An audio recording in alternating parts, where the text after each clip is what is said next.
আমিন। রোগাক্রান্ত রোগ মুক্ত করে দাও। আমিন। ঋণগ্রস্ত ঋণ মুক্ত হওয়ার তৌফিক দাও। আমিন। আয় আল্লাহ তাআলা প্রবাসী ভাইদের যে কষ্ট যে যন্ত্রণা যারা প্রবাসে থাকেন তারাই বুঝতে পারে। তাদের দেহটা এখানে পড়ে থাকে, মনটা পড়ে থাকে দেশে।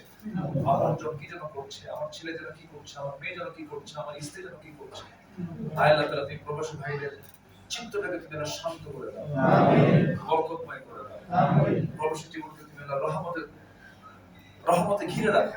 আমিন। আয় আল্লাহ তাআলা শারীরিক সক্ষমতা তুমি আল্লাহ টিকে রাখো। আমিন। আয় আল্লাহ তাআলা আমার সঙ্গে যারা আমিন আমিন করছে সবার আমিনকে তুমি আদায় করো। আমিন।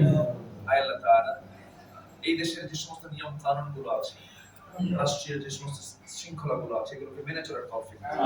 আমিন। সততা নিয়ে চলার তৌফিক দাও। আমিন। একটা আদর্শ নাগরিকের যে দায়িত্ব, আয় আল্লাহ তাআলা সেই দায়িত্ব পালন করার তৌফিক দাও। আমিন।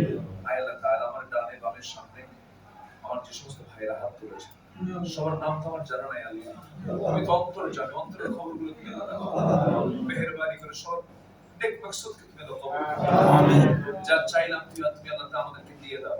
আমিন। যা চাইনি কিন্তু প্রয়োজন তাও তুমি আল্লাহ দিয়ে দাও। আমিন। আয় আল্লাহ তাআলা আমরা দুনিয়া থেকে কোন দিন বিদায় নেব জানি না, ডান হাতে আমলনামা না আসা পর্যন্ত বরকত দিও। আমিন। আয় আল্লাহ তাআলা প্রথম কিবলা ফিলিস্তিনকে তুমি না মুসলমানদের হাতে তুলে দাও। আমিন। 180 কোটি মুসলমানের জন্য একটা অমর তুমি আল্লাহ পাঠায়।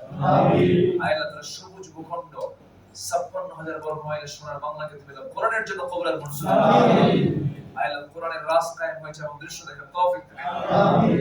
আয় আল্লাহ তাআলা ৫৬টি মুসলিম রাষ্ট্র মেহেরবানি করে একটা প্ল্যাটফর্ম আসার তৌফিক তুমি দাও। আমিন। দুনিয়া থেকে কোনদিন বিদায় নেব জানি না আল্লাহ, আমি যেদিন মারা যাব আমাকে কেউ তো রক্ষা করতে পারবে না।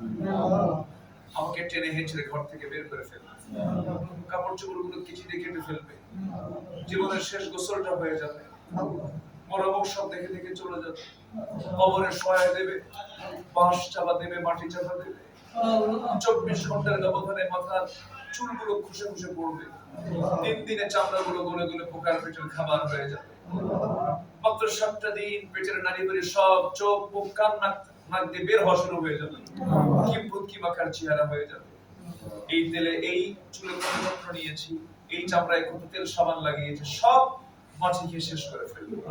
মাত্র ৩টা মাস পর কবর খনন করে যদি দেখা হয় কয়েকটা হাড় ছাড়া কিচ্ছু খুঁজে পাওয়া যাবে না।